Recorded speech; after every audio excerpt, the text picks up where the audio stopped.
Cities aren't supposed to die. They grow, they change, they slowly decay. But sometimes they end. This is the story of Pripyat.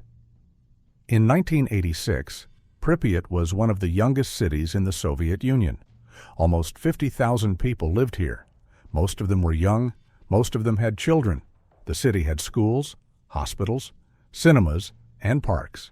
It even had an amusement park, scheduled to open in just a few days. Pripyat wasn't poor, it wasn't abandoned, it wasn't unsafe, it was designed to be a model city. And no one living there knew. It had less than 48 hours left. On April 26, 1986, at 1:23 in the morning, reactor number 4 exploded. There was no warning siren, no evacuation order, no explanation. From the city, people could see a strange glow in the sky. Some thought it was a fire, some thought it was beautiful. Parents stood on balconies, holding their children, watching it. What they were watching was radiation. But radiation has no smell, no color, no sound. So life in Pripyat went on. 36 hours later, the buses arrived. Officials told the residents this was temporary. They were told to bring only essentials, food for a few days, documents, nothing else. They were told they would return in 3 days. People left pets behind, toys, photos. They locked their doors and walked away. No one from Pripyat ever lived there again.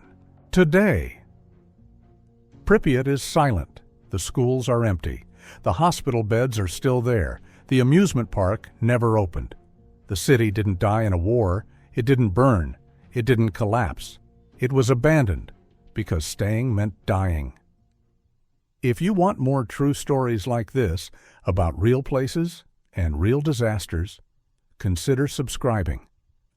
Because Pripyat wasn't the first city to disappear, and it won't be the last. In the northwest of Cameroon, there is a lake. It sits quietly in the mountains. The water is still. The air is calm. For generations, villages lived beside it. Families farmed the land. Children played outside. Life was ordinary. There were no warning signs, no strange sounds, no visible danger. But beneath the surface, something was building, something invisible.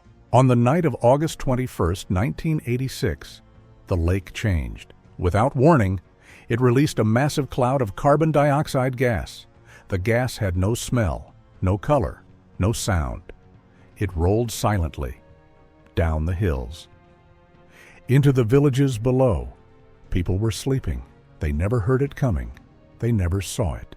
The next morning, everything was quiet. Too quiet. Entire families lay where they had fallen, in their homes, in the roads, in their beds. There were no signs of struggle, no damage, no fire, no visible cause. Even the animals were gone. More than 1,700 people had died. Most of them never woke up. Scientists eventually discovered the truth. The lake sat above volcanic ground. Over time, carbon dioxide built up deep underwater, until that night when it suddenly escaped. The gas moved like a flood, but unlike water, it couldn't be seen or stopped.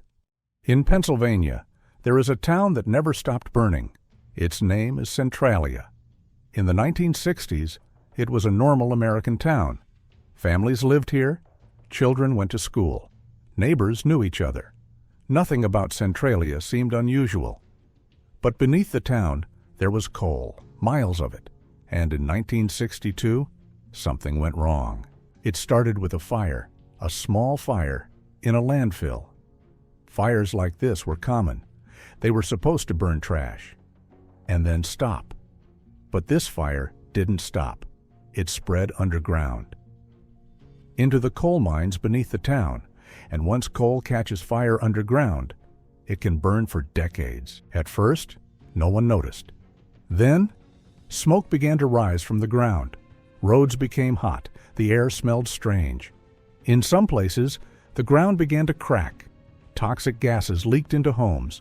The fire was everywhere, and no one could stop it.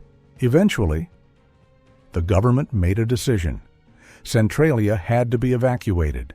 Families were paid to leave. Homes were abandoned. Streets became empty. One by one, the people disappeared, but the fire stayed. Today, Centralia still burns. Smoke rises from the earth. The ground is warm, and almost no one lives there anymore. Scientists estimate the fire could burn for another 200 years. If you want to see more real stories like this, forgotten places, and invisible disasters, consider subscribing, because sometimes the most dangerous disasters never end.